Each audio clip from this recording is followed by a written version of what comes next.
بسم الله الرحمن الرحيم أقم الصلاة لدلوك الشمس إلى غسق الليل وقرآن الفجر إن قرآن الفجر كان مشهودا ومن الليل فتهجد به نافلة لك عسى أن يبعثك ربك مقاما محمودا وقل رب أدخلني مدخل صدق وأخرجني مخرج صدق واجعلني من لدنك سلطانا نصيرا وقل جاء الحق وزهق الباطل إن الباطل كان زهوقا وننزل من القرآن ما هو شفاء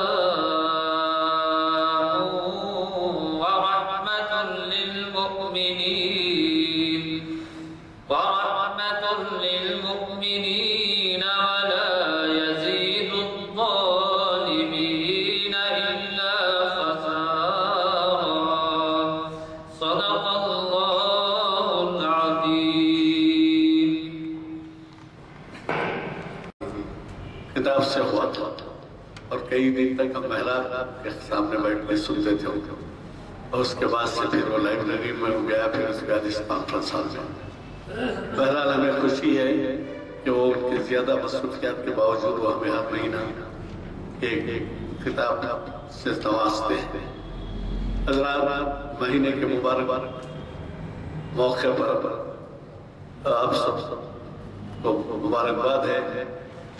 ایک تو عید میلاد کی، دوسرے جو ہے شہر میں بھی بہت بڑے پیمانے پر یہ جشن کے طور پہ منایا جا رہا ہے.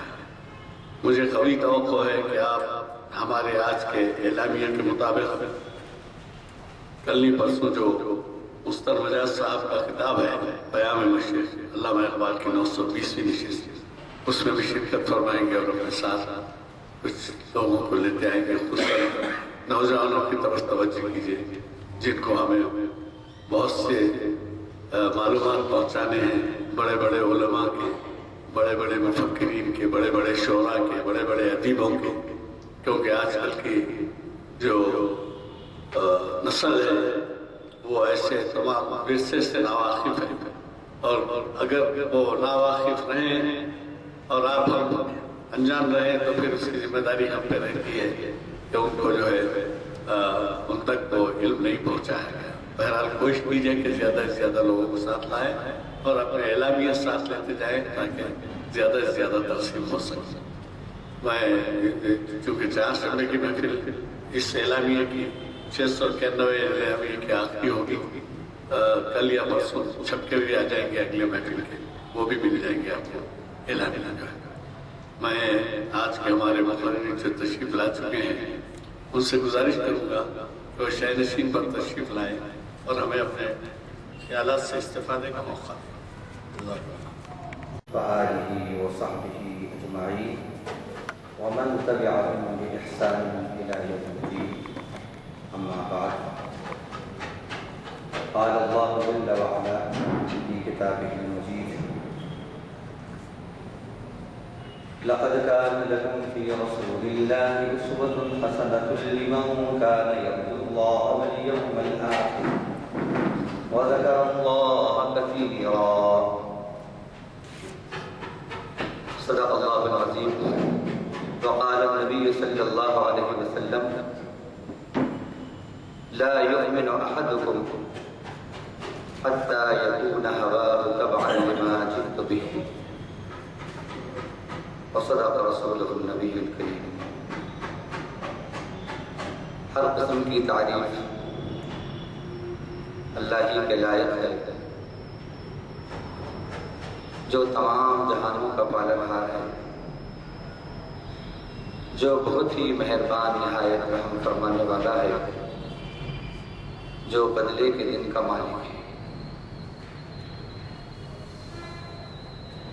ایسے رب کے اس کی شایع شان درود اور سلام اس کے آخری نبی اور رسول ہمارے رہبر اور رہنما اور تمام جہانوں کے لیے رحمت بن کر، بشیر اور نذیر بن کر تشریف لانے والے حضرت محمد مصطفیٰ صلی اللہ علیہ وسلم پر، آپ پر، آپ کی ازواج پر، آپ کے اصحاب پر، آپ کی صحابیات پر اور آپ کی تمام امتیوں پر جنہوں نے آپ کے راستے کو اپنایا اور جو قیامت تک آپ کے بتائے ہوئے راستوں پر چلتے رہے۔ حمد و صلات کے بعد جیسا کہ آپ جانتے ہیں، آج بتائیے 4 دسمبر 2017 مطابق 14 ربیع الاول 1439 ہجری بروز پیر بمقام کانفرنس ہال مسجد عالیہ گن فاؤنڈری حیدرآباد تلنگانہ، اس وقت آپ کے سامنے شریعت انفارمیشن سروس کی 695 نمبر کی نشر سے مخاطب ہونے کی سعادت اللہ کے فضل، اس کے کرم اور توفیق سے میں حاصل کر رہا ہوں۔ اللہ تعالیٰ کہنے والے کو جو کچھ کہہ رہا ہے اس کو بھی اور سننے والوں کو بھی عمل کی توفیق عطا فرمائے اور وہی کہلائے جو وہ چاہتا ہے۔ وہ سب باتیں جو اس کی پسند کی ہیں اللہ اس کو یاد رکھنے کی اور ان پر عمل کرنے کی اور دوسروں تک پہنچانے کی ہم کو توفیق عطا فرمائے۔ اس وقت دنیا کا منظرنامہ ہمارے سامنے ہے، جدھر دیکھیے قتل و غارت گری، فساد، لوٹ مار، خیانت، غبن، دھوکہ، بے ایمانی، خود غرضی، قتل و غارت گری، جھوٹ، فریب، دغل فسل، حرص و طمع، ان کا بازار گرم ہے۔ اچھے لوگ یہ چاہتے ہیں کہ دنیا سے ان سب بیماریوں کا خاتمہ ہو۔ ان بیماریوں کا خاتمہ اسی طریقے سے ہوگا جو طریقہ اللہ نے بتایا ہے اور اس کے رسول نے بتایا ہے۔ لاکھ کانفرنسز کر لیں، سمپوزیم کر لیں، سیمینار کر لیں، لاکھ کرائم کنٹرول سیلز بنا لیں، لاکھوں نہیں، کروڑوں نہیں، اربوں اور کھربوں روپیہ خرچ کر دیں، دنیا سے تمام برائیوں کے خاتمے کے لیے یہ ختم نہیں ہو سکتی جب تک کہ اللہ کے اور اس کے رسول کے بتائے ہوئے طریقے کو نہ اپنایا جائے۔ یہ صرف لفاظی ہی نہیں ہے بلکہ اس کے پیچھے پوری تاریخ کی بیکنگ ہے، تاریخی شواہد اور ثبوت موجود ہیں، اور آج بھی ان باتوں پر جو جو عمل کر رہے ہیں، جہاں جہاں عمل کر رہے ہیں، وہاں پر قتل و غارت گری، فساد، جھوٹ، ظلم و ستم، ریاکاری، بدکاری، ان سب کا خاتمہ ہو رہا ہے۔ اللہ کا بتایا ہوا نسخہ اور نبی مکرم صلی اللہ علیہ وسلم کی پیش کردہ سیرت، رحمت للعالمین کا رحمت بھرا ایک ایک حکم، آپ کا ایک ایک عمل جہاں جہاں اپنایا جا رہا ہے، وہاں پر رحمتیں، امن و امان، شانتی، اطمینان، سکون، یہ سب ہم اپنی آنکھوں سے دیکھ رہے ہیں کہ سامنے جلوہ گر رہا ہے۔ اللہ نے اپنے حبیب کو قرآن مجید میں بہت سے خطابات سے مخاطب کیا، ان میں سے ایک صاحب بھی ہے، صاحب، جیسا کہ اللہ نے 22ویں پارے میں سورہ سبا کے اندر نبی کو مخاطب کرتے ہوئے فرمایا، قُلْ إِنَّمَا أَعِظُكُمْ بِوَاحِدَةٍ أَن تَقُومُوا لِلَّهِ مَثْنَىٰ وَفُرَادَىٰ ثُمَّ تَتَفَكَّرُوا مَا بِصَاحِبِكُم مِّن جِنَّةٍ إِنْ هُوَ إِلَّا نَذِيرٌ لَكُمْ بَيْنَ يَدَيْ عَذَابٍ شَدِيدٍ۔ ایک جگہ اللہ نے 30ویں پارے میں سورۃ التکویر کے اندر اس طرح بیان کیا، وَمَا صَاحِبُكُمْ بِمَجْنُونَ۔ ان دونوں آیتوں میں اپنے حبیب کو صاحب کے لفظ سے اللہ نے ایڈریس کیا ہے، مخاطب کیا ہے، اور آپ کی شان عالی کی جو صفات کی جو خوبیاں ہیں صاحب کے لفظ سے بتائی۔ صاحب کسے کہتے ہیں؟ ساتھ رہنے والا، صحبت سے صاحب بنا، مصاحبت اسی سے بنا، اصحاب اسی سے بنے۔ تو اللہ نے اپنے حبیب کو کہا کہ اے نبی فرما دیجیے میں تم کو نصیحت کرتا ہوں ایک بات، وہ بات یہ ہے کہ تم اللہ کے لیے دو دو اور تنہا تنہا حالت میں کھڑے ہو اور پھر سوچو، غور کرو کہ یہ نبی جو تم کو پیغام دے رہے ہیں ان کو دیوانگی نہیں ہے، جو یہ تمہارے ساتھی ہیں، یہ نبی تمہارے ساتھی ہیں، تمہارے صاحب ہیں، تمہارے لیڈر ہیں، تمہارے رہنما ہیں، تمہارے باس ہیں۔ یہ ایسی شان والے اور صفات والے ہیں کہ ان کو دیوانگی نہیں ہے، یہ تو بس تمہارے لیے جو قریب کا سخت عذاب تمہارے سامنے ہے اس سے ڈرانے والے، اس سے آگاہ کرنے والے۔ یہ تھا سورۃ السبا کی جو آیت تھی اس کا ترجمہ۔ سورۃ التکویر کی جو آیت میں نے پڑھی تھی اس کا ترجمہ ہے، تمہارے صاحب یہ دیوانگی نہیں، دیوانگی والے نہیں ہیں، ان کو دیوانگی نہیں۔ اب یہاں پر یہ بتانا ہے کہ نبی کو جو صاحب کہا، اللہ کے نبی صلی اللہ علیہ وسلم نے بھی اپنے جو رفقا تھے ان کے لیے بھی جو لفظ استعمال کیا وہ لفظ کیا تھا؟ اصحابی کالنجوم، میرے صحابہ مانند ستاروں کے ہیں، بِأَيِّهِمْ اقْتَدَيْتُمْ اهْتَدَيْتُمْ، تم ان میں سے جس کی اقتداء کرو گے، جس کے پیچھے چلو گے، ہدایت پا جاؤ گے۔ تو اللہ نے اپنے حبیب کو صاحب کہا اور نبی نے اپنے ساتھیوں کو بھی صاحب کہا۔ صاحب کے معنی ساتھ رہنے والا، جس کے ساتھ رہا جائے، جس کی صحبت اٹھائی جائے۔ صحابہ نے اپنے نبی کو زندگی کے ہر ہر لمحے میں اپنے ساتھ رکھا تھا، زندگی کے ہر لمحے میں، اور انہوں نے نبی کو اپنا صاحب بنایا۔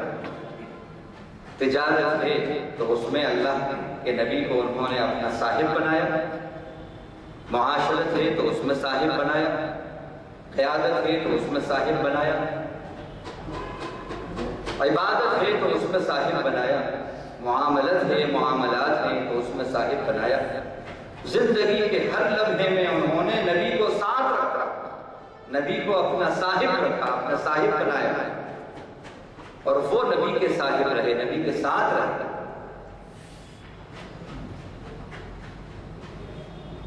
اللہ کے حبیب کو کس طرح انہوں نے زندگی میں اپنا صاحب بنایا، میں ایک مثال دیتا ہوں۔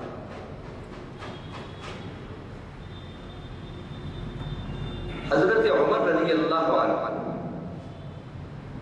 تو اللہ کے نبی صلی اللہ علیہ وسلم نے ایک انصار کے ساتھ مواخات کا تعلق قائم کروایا۔ بردر جب ہجرت کر کے مدینے پہنچے تو ایک انصاری اور ایک مہاجر آپ نے بھائی بھائی بنا دیا اور کہا کیا یہ انصاری مہاجر کا بھائی ہے اور یہ مہاجر انصاری کا بھائی ہے۔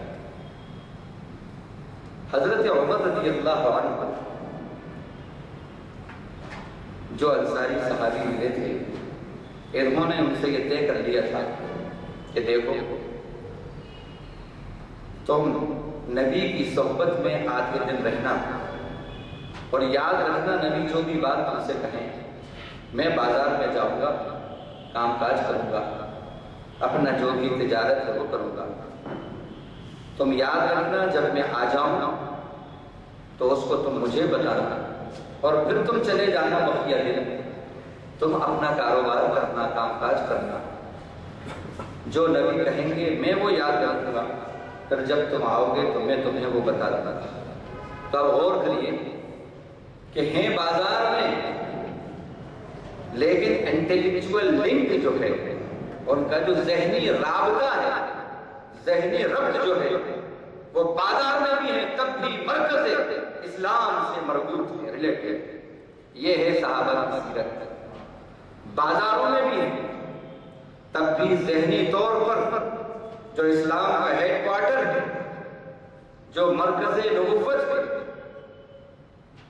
جو اللہ کا مرکز توجہ ہے، جو رحمتوں کا منبع اور سرچشمہ ہے، وہ ذہنی طور پر بازاروں میں رہتے تھے پھر بھی نبی سے مربوط رہتے، اپنے گھروں میں رہتے تھے پھر بھی ذہنی طور پر وہ نبی سے مربوط رہتے تھے۔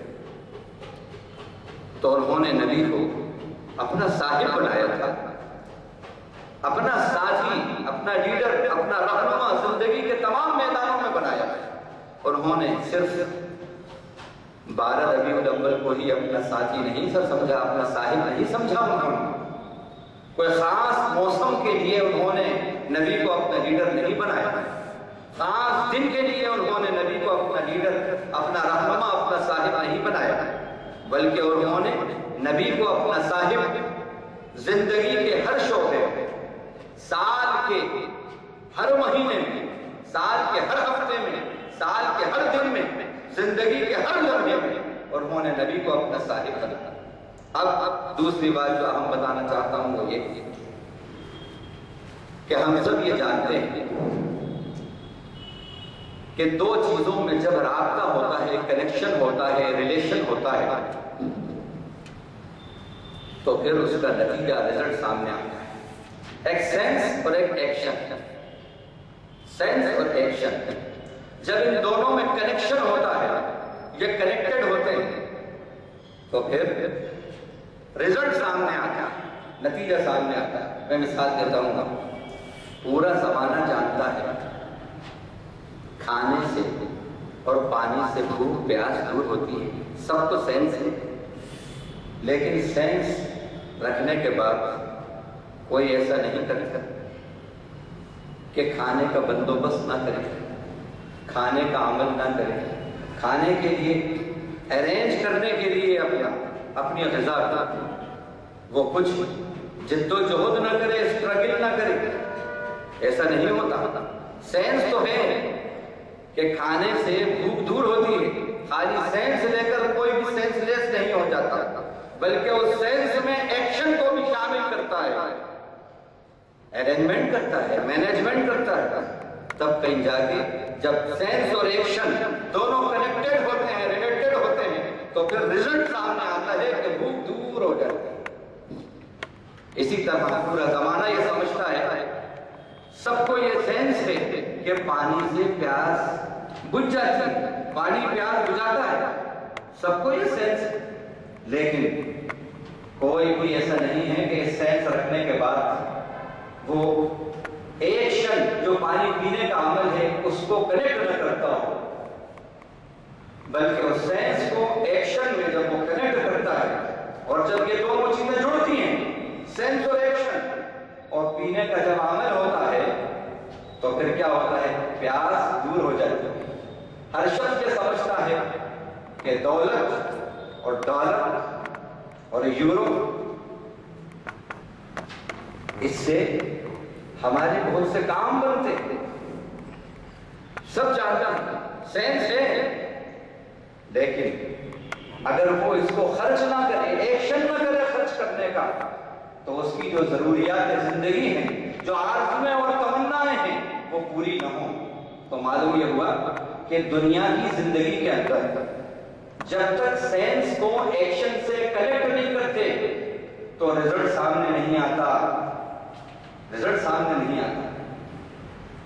یعنی مطلب یہ ہے کہ ہم دنیا کے اندر پورے سمجھدار ہیں، دنیا میں پورے سمجھدار ہیں، اپنی ضروریات زندگی کی تکمیل میں پورے سمجھدار ہیں، کیونکہ جو شخص سینس کو ایکشن میں تبدیل کرے وہی سمجھا جائے گا کہ ہاں اس کو اس چیز کا فہم ہے اور سمجھ ہے، اور اس کا رزلٹ سامنے آئے گا۔ تو دنیا میں ہم پورے سمجھدار ہیں، لیکن دین کے اندر ہم آدھے سمجھدار ہیں۔ آپ کو لگ رہا ہوگا یہ عجیب سی بات ہے، یہ کیسی بات ہے؟ جی ہاں، ثبوت یہ ہے کہ سب کو معلوم ہے کہ شرک سے اللہ ناراض ہوتے ہیں، سینس ہے، لیکن پھر بھی اس سے بچنے کا ایکشن نہیں کرتے تو رزلٹ کہاں سے سامنے آئے گا؟ سب کو معلوم ہے کہ نماز اللہ کا فریضہ ہے، اللہ کا حکم ہے، اللہ اس سے خوش ہوتے ہیں، لیکن عمل نہیں کرتے، سینس کو ایکشن میں تبدیل نہیں کرتے تو رزلٹ کہاں سے سامنے آئے گا؟ نبی کو ہم سے آنکھوں کی ٹھنڈک کہاں سے ملے گی؟ سب کو معلوم ہے کہ جھوٹ اللہ کو ناپسند، غیبت اللہ کو ناپسند، حرام اللہ کو ناپسند، دغل فسل اللہ کو ناپسند، ظلم اللہ کو ناپسند، لیکن اس سے رکنے کا، برائیوں سے رکنے کا اور اچھائیاں کرنے کا یہ ایکشن جو ہے سینس سے کنیکٹڈ نہیں ہے، اس لیے رزلٹ سامنے نہیں آ رہا، تقویٰ نہیں آ رہا، ایمان نہیں آ رہا، اخلاق حسنہ نہیں آ رہا، اور زندگی کے اندر اسپریچول اپلفمنٹ نہیں آ رہا، وہ ڈیولپمنٹ نہیں آ رہا۔ کیوں؟ مادیت کے اندر تو ہم یہ دیکھتے ہیں کہ بڑی ترقیاں ہو رہی ہیں، کیوں؟ اس لیے کہ مادیت کے اندر ہم پورے سمجھدار ہیں، سینس اور ایکشن کا چوری دامن کا ساتھ ہے تو رزلٹ سامنے آ رہا ہے، لیکن روحانیت کے اندر، دین کے اندر، دین اسلام کے اندر ہمارا سینس جو ہے وہ ایکشن سے دور ہے، کنیکٹڈ نہیں ہے، وہ ڈسکنیکشن ہے، ڈسکنیکٹڈ ہے دونوں چیزیں، اس لیے رزلٹ سامنے نہیں آ رہا، نتیجہ سامنے نہیں آ رہا۔ تو ہم کو یہ سینس ہے کہ ہمارا نبی رحمت للعالمین، یہ سینس ہے کہ وہ بشیر ہیں، وہ نذیر ہیں، ہمیں سینس ہے، ہمیں یہ بھی سینس ہے کہ تاریخ میں انقلاب لائے ہمارے نبی، پیغمبر انقلاب ہیں، پروفٹ آف ریولوشن ہے، سینس ہے، لیکن ہم اسلاف کی طرح، صحابہ کی طرح، ایک مومن کی طرح ان کے سچے محبت کرنے والے اور سچی اطاعت کرنے والے کا جو عمل ہے اس کو ہم مربوط نہیں کرتے اس سینس سے، اس لیے رزلٹ سامنے نہیں آ رہا۔ اب چاہتے ہیں کہ اگر انقلاب زندگی میں آئے اور روحانیت اور ایمانیات میں انقلاب آئے تو ضرورت اس بات کی ہے کہ جو سینس ہے ہمارے پاس، دین کا جو فہم ہے اس کو عمل میں لائے۔ اب ان باتوں کے بعد جو آپ کے سامنے بات پیش کرنا ہے، ذکر رسول اور فکر رسول، اس عنوان پر ہم نے 4 سیکشن کیے ہیں۔ اس لیکچر کے 4 سیکشن، میٹر اتنا ہے کہ یہ وقت ناکافی ہے، لیکن کوشش کریں گے ہم۔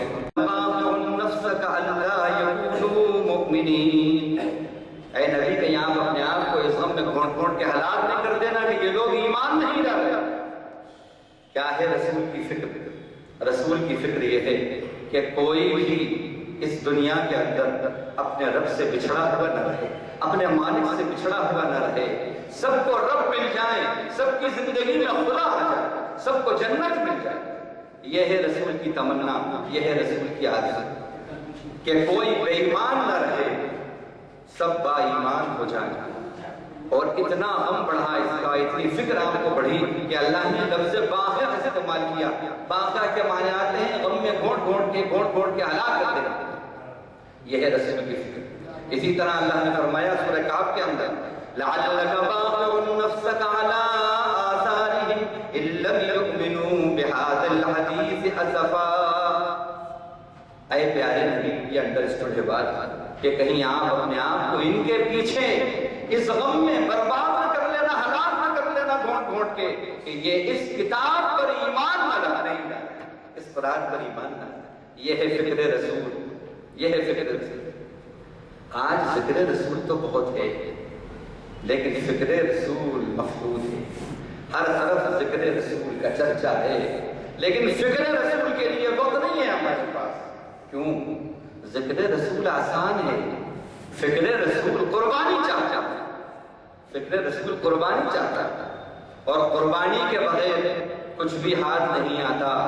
یاد رکھیے، پیسہ دیتے نہیں ہیں تو تمنا پوری نہیں ہوتی، کھانا کھاتے نہیں ہیں تو بھوک دور نہیں ہوتی، پانی پیتے نہیں ہیں تو پیاس دور نہیں ہوتی۔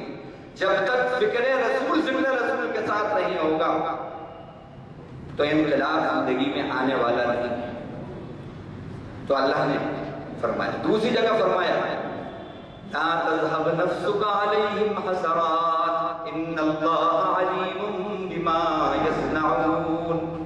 اے نبی، کہیں آپ اپنے آپ حسرتیں کرتے ہوئے، کہیں آپ کا جی ان کے پیچھے فنا نہ ہو جائے۔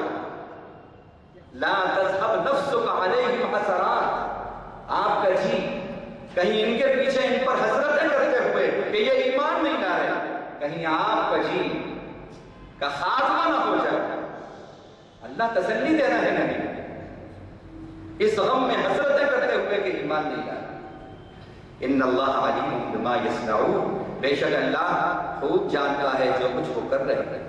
سورہ یاسین میں اللہ فرماتے ہیں لا يحزنك قولهم انا نعلم ما يسرون وما يعلنون فلا يحزنك قولهم انا نعلم ما يسرون وما يعلنون۔ آپ ان کی باتیں غمزدہ نہ کریں، جو کچھ وہ چھپ کر کرتے ہیں کھل کر کرتے ہیں ہمیں سب خبر ہے۔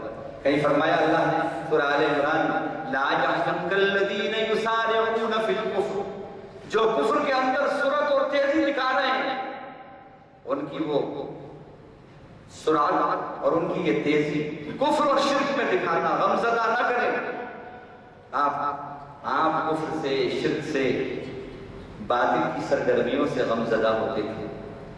فکر رسول یہ ہے کہ ہم بھی فکر رسول کو اپنائیں۔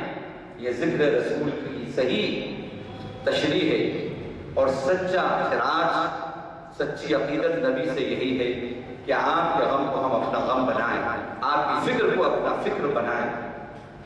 یہی ذکر رسول ہے، یہی فکر رسول ہے۔ تو ہم نے اس لیکچر کو 4 عناوین پر منقسم کیا ہے، ڈیوائیڈ کیا ہے۔ ذکر رسول بزبان خالق رسول، ذکر رسول بزبان اقوال رسول، ذکر رسول بزبان اعمال رسول، ذکر رسول بزبان دعوات رسول۔ رسول کا تذکرہ خود خالق رسول نے کیسا کیا ہے؟ اللہ نے خود اپنے حبیب کا تذکرہ کن صفات کے ساتھ کیا ہے؟ پہلا یہ۔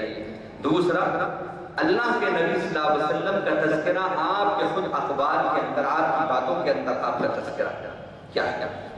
تیسرا، آپ صلی اللہ علیہ وسلم کا تذکرہ جو آپ کے اعمال تھے شب و روز کے، جو آپ کی سیرت تھی، جو آپ کی سرگرمیاں شب و روز کی تھی، شام و سحر آپ کے کیسے گزرتے تھے، آپ کے اعمال کیا تھے، نورانی اعمال کیا تھے، ان کے تذکرے کے اندر فکر رسول اور ذکر رسول کو پیش کرنا۔ چوتھا ہے آپ صلی اللہ علیہ وسلم کی جو دعائیں تھیں، آپ کی دعاؤں کے ذریعے آپ کا ذکر کرنا، آپ کا فکر کو اپنانا۔ تو ذکر رسول پہلا بزبان خالق رسول جو ہے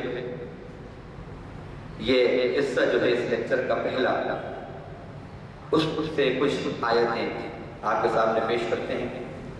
سورہ بقرہ رکوع نمبر 17 میں دوسرے پارے میں اللہ فرماتے ہیں قَدْ نَرَىٰ تَقَلُّبَ وَجْهِكَ فِي السَّمَاءِ فَلَنُوَلِّيَنَّكَ قِبْلَةً تَرْضَاهَا فَوَلِّ وَجْهَكَ شَطْرَ الْمَسْجِدِ الْحَرَامِ۔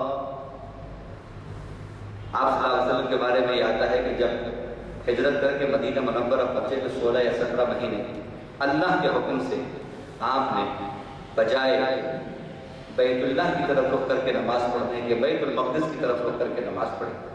مرتبہ نماز کے بعد آپ صلی اللہ علیہ وسلم نے آسمان کی طرف اپنی نگاہ اٹھائی اور اس آرزو کے اندر نگاہ اٹھائی کہ اللہ جس کعبے کو سیدنا ابراہیم خلیل اللہ اور اسماعیل ذبیح اللہ نے بنایا تھا جو میرے جد امجد ہے، اسی کعبے کو پھر دے، مدینے کے اندر کر دے، اسی کعبے کا پھر حکم دے دے کہ ہم اسی کی طرف رخ کریں۔ بس آپ صلی اللہ علیہ وسلم نے اس آرزو میں نگاہ اٹھائی ہے آسمان کی طرف اور نیچے کی، اللہ کو آسمان پہ اس اشارے رسول کے خبر ہو گئی، فوراً آیت ہے قَدْ نَرَىٰ تَقَلُّبَ وَجْهِكَ فِي السَّمَاءِ فَلَنُوَلِّيَنَّكَ قِبْلَةً تَرْضَاهَا فَوَلِّ وَجْهَكَ شَطْرَ الْمَسْجِدِ الْحَرَامِ۔ اے نبی، ہم آپ کے چہرے کو اوپر نیچے کرنے کو یقیناً دیکھ رہے ہیں، آپ کو جو قبلہ پسند ہے پلٹ جائیے، رخ کر لیجیے اسی قبلے کی طرف، اسی قبلے کی طرف۔ یہ رسول کا اسوہ ہمیں یہ بتا رہا ہے کہ ہم جس رسول کو مانتے ہیں وہ اپنی ہر تمنا، ہر آرزو میں رب کی طرف ہی نگاہ کرتا تھا اور اپنی ہر آرزو اور تمنا میں مرکز توجہ آسمان والے کو بنا تھا۔ یہ بات ہمیں اس میں نظر آئی۔ اور دوسری یہ بات آپ میں معلوم ہوتی ہے کہ رب ذوالجلال کا جو پاور آف کمیونیکیشن ہے، جو بندے سے اس کا ربط ہے، وہ کیسا تھا کہ امریکہ نے 1972 کے اندر اسپیس کرافٹ وائجر 2 کے نام سے لانچ کیا خلا کے اندر، 1 سیکنڈ میں 10 مائلز اس کی رفتار تھی، 1 سیکنڈ میں 10 میل کی رفتار سے اس کی اسپیڈ تھی، اس کو پہنچنے میں 12 سال لگے، 85 12 یا 14 سال، اور سولار سسٹم کے ایک پلینٹ یورینس تک وہ پہنچا۔ جس وقت وہ پہنچا ہے اس وقت BBC لندن سے نشریہ نیوز بلیٹن آ رہا تھا، اور جو وہ نشر کرنے والا تھا اس کی آواز خوشی کے ہمارے عجیب اس کی کیفیت ہو رہی تھی۔ تو اس وقت ہم نے سوچا کہ دنیا کا اپنے آپ کو جو سپر پاور کہتا ہے اس نے اپنی ٹیکنالوجی اس کو لانچ کیا اور اتنی اسپیڈ کے اندر چل 1 سیکنڈ کے اندر 10 مائل، اور صرف یہاں سولار سسٹم کے یورینس پر ایک سیارے پر پہنچنے میں اتنا وقت لگا۔ ہم جس نبی کو مانتے ہیں، جس خدا کو مانتے ہیں، ہمارا نبی بھی کتنا پاورفل، ہمارا خدا بھی کتنا پاورفل کہ یہاں تو 14 سال لگے ہیں وہاں تک پہنچنے میں، اور ابھی بھی صرف ایک سولار سسٹم کے اندر ہی ہے، اس سے آگے جا ہی نہیں سکتے، پر یہاں آسمان کا اشارہ پہنچا ہے اور جبریل کو لے کر آیا، ریسپانس ملا ہے وہاں سے۔ قَدْ نَرَىٰ تَقَلُّبَ وَجْهِكَ فِي السَّمَاءِ، یہ ہے رب ذوالجلال۔ تو اس میں ہمیں نبی کی یہ سیرت ملتی ہے۔ اسی طرح فرمایا كَمَا أَرْسَلْنَا فِيكُمْ رَسُولًا مِّنْكُمْ يَتْلُو عَلَيْكُمْ آيَاتِنَا وَيُزَكِّيكُمْ وَيُعَلِّمُكُمُ الْكِتَابَ وَالْحِكْمَةَ، کہ ہم نے تم میں ایک ایسے رسول بھیجے جو یتلو علیکم آیات، جو اس کی آیتیں پڑھ کر سناتے ہیں، وَيُزَكِّيكُمْ، اور تمہارا تزکیہ کرتے ہیں، وَيُعَلِّمُكُمُ الْكِتَابَ وَالْحِكْمَةَ، اور تمہیں کتاب اور حکمت اور دانش مندی کی باتیں بتاتا۔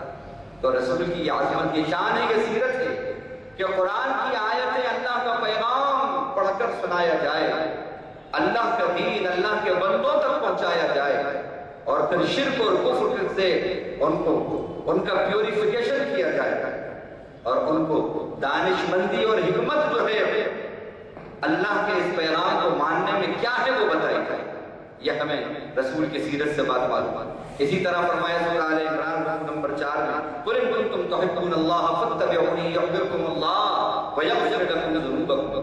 آپ فرما دیجئے کہ اگر تم اللہ سے محبت کرتے ہو تو میری اتباع کرو، مجھے فالو کرو، میرے فالوور بنو، میرے پیچھے پیچھے چلو۔ اتباع کے معنی پیچھے پیچھے چلنا، اور پھر اللہ تم سے محبت کرے گا۔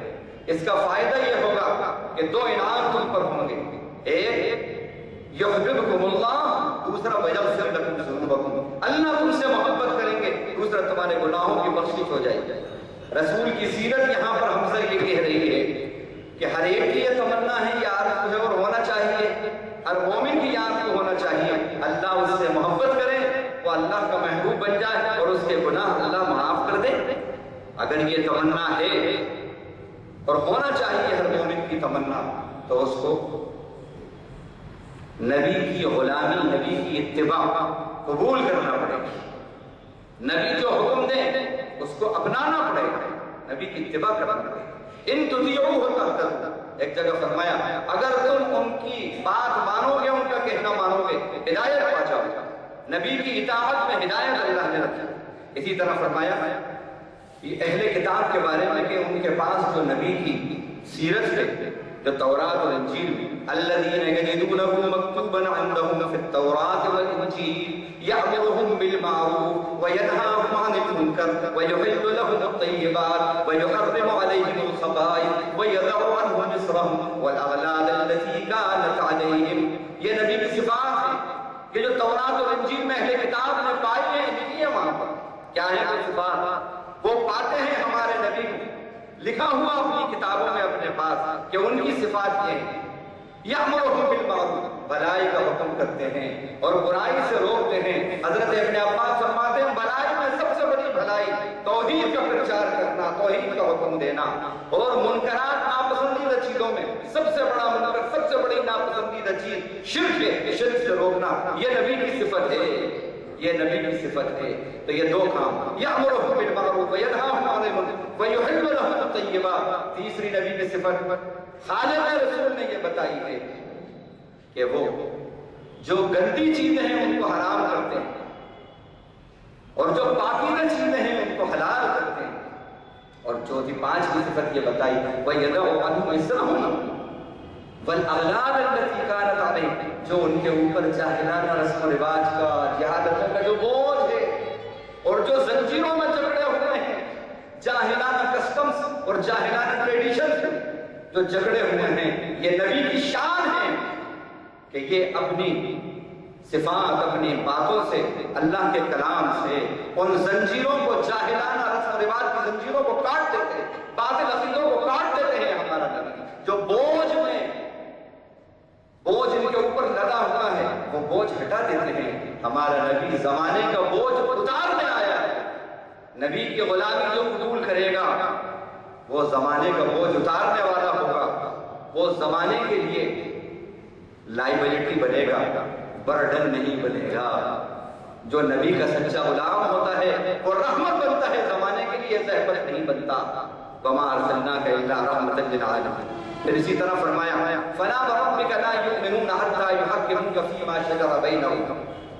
آپ کے رب کی قسم، مومن نہیں ہو سکتے یہ جب تک کہ یہ اس آگ کو اپنا جج نہ بنا لے، اپنا منصف نہ بنا لے۔ اپنے جھگڑوں کے اندر، اپنے جھگڑوں میں، اپنے ڈسپیوٹس میں آپ کو اپنا جج نہ بنا لے، اس وقت تک مومن نہیں ہو سکتے۔ اور پھر آپ جو فیصلہ کر دیں اس کے آگے اس طرح ہم تسلیم کریں، مان لیں، جب تک مومن نہیں ہو سکتے۔ اس سے ہمیں نبی کی سیرت یہ معلوم ہوئی، اللہ نے اپنے حبیب کو حکم کہا، جج کہا۔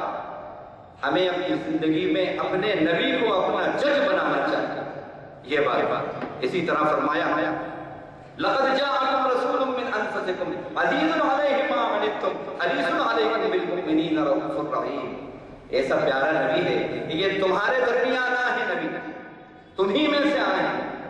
جو مشکلات اور مصیبتیں ان پر پہنچتی ہیں ان پر بڑا گراں اور دشوار ہوتا ہے، اور یہ بڑے حریص ہیں تمہارے اوپر اور مومنوں کے لیے، بہت رؤوف اور رحیم اور مہربان ہیں۔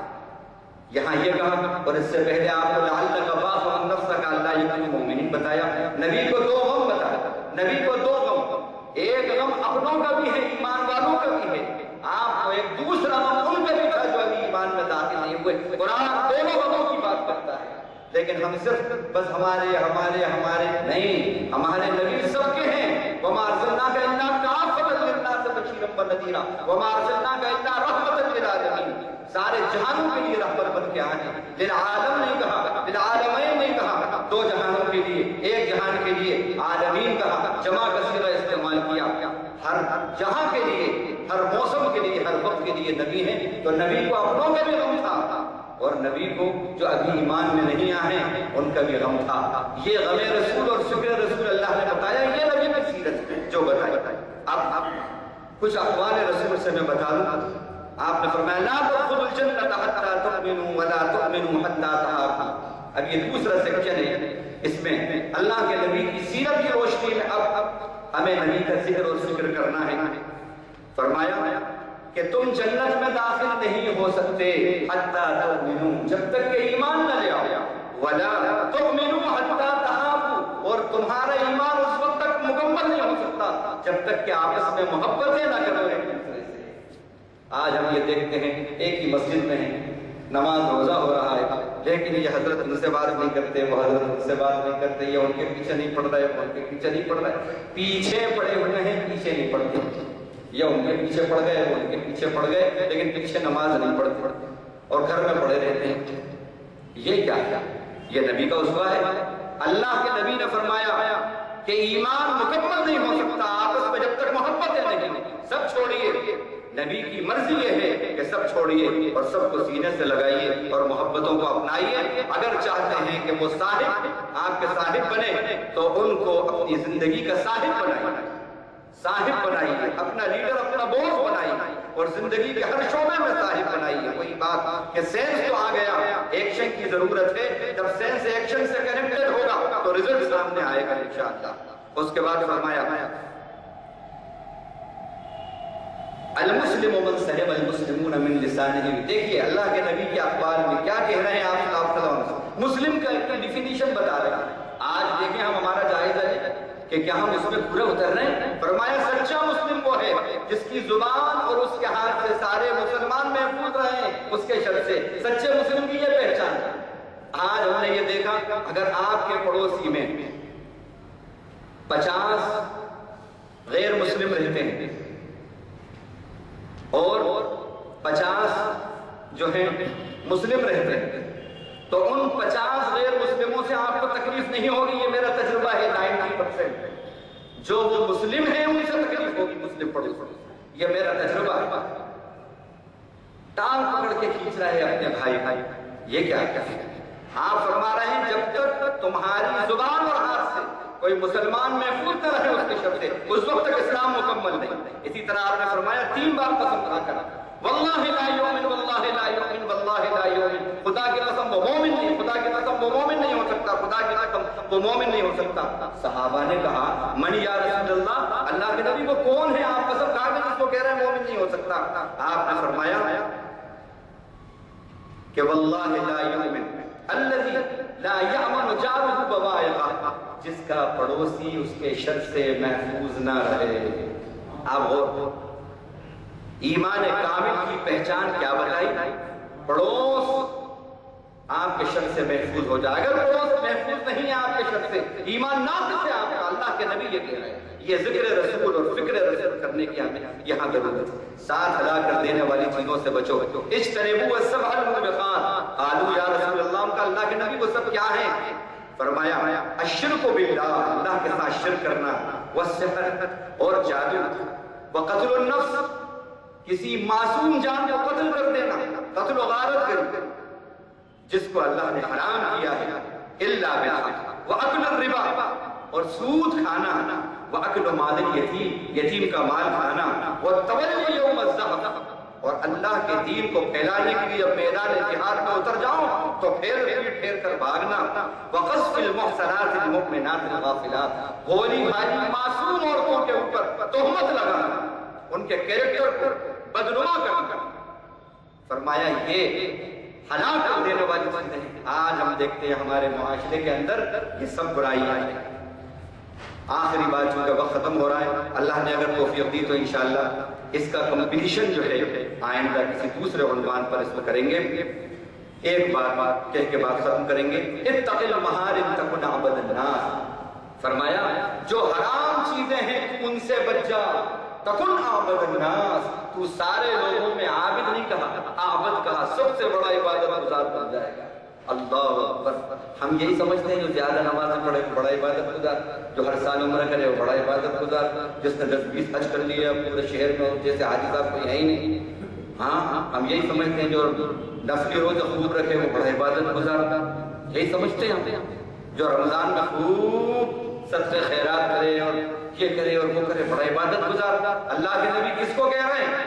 عابد نہیں، عابد کہہ رہے ہیں، سپرلیٹو ڈگری ہے۔ عابد مانے عبادت کرنے والا، عابد مانے سب سے زیادہ عبادت کرنے والا، سب سے بڑی عبادت کرنے والا۔ کس کو کہہ رہے ہیں؟ فرمایا تو حرام جو چیزیں ہیں اللہ نے جن کو حرام کیا ہے ان سے بچ جا، سارے لوگوں میں اللہ کا سب سے بڑا عبادت گزار بن جائے۔ اللہ اکبر۔ کبھی ہم نے سوچا جھوٹ حرام ہے آپ اس سے بچ رہے ہیں، چھوٹے عابد نہیں اللہ کی نظر میں بڑے عابد ہیں۔ خیانت حرام ہے آپ اس سے بچ رہے ہیں، اللہ کی نظر میں بڑے عابد ہو گئے۔ چغل خوری حرام ہے، بچے آپ اس سے، اللہ کی نظر میں بڑے عابد۔ شرک حرام ہے، بچے اس سے، اللہ کی نظر میں بڑے عابد۔ دغل فضل کرنا، حق تلفیاں کرنا، بندوں کی حق تلفیاں کرنا حرام ہے، اس سے بچے۔ ماں باپ کی حق تلفیاں کرنا حرام ہے، اس سے بچے، بڑے عابد ہو گئے۔ اب اس کو کسوٹی پہ کستے چلے جائیے۔ فرمایا کہ الفتنة نائم، فتنہ سویا ہوا ہے، لعن اللہ من ایقظہا، اللہ کی لعنت ہو اس پر جو فتنے کو جگائے۔ کیا کہہ رہے ہیں اللہ کے نبی اس میں؟ بہت سے ایسے، مطلب یہ ہے کہ پازیٹیو تھنکنگ کے ساتھ کام کرو۔